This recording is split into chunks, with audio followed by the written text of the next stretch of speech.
ទាំងអស់ពីក្តីគោរពអំពីខ្ញុំបាទតែម៉ែអើយដាក់ឈ្មោះឲ្យថាអភក្តី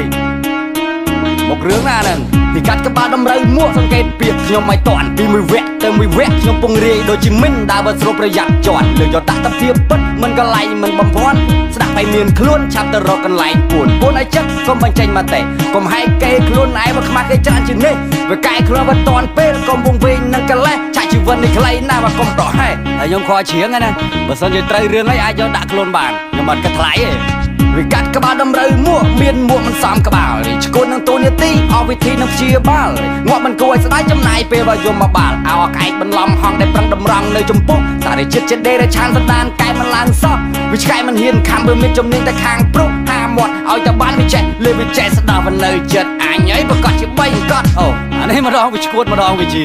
វាចោលមកសៀតជំនាញអាខាងយកមុខយកមាត់អានេះវាកាត់ក្បាលដំរូវមួកពី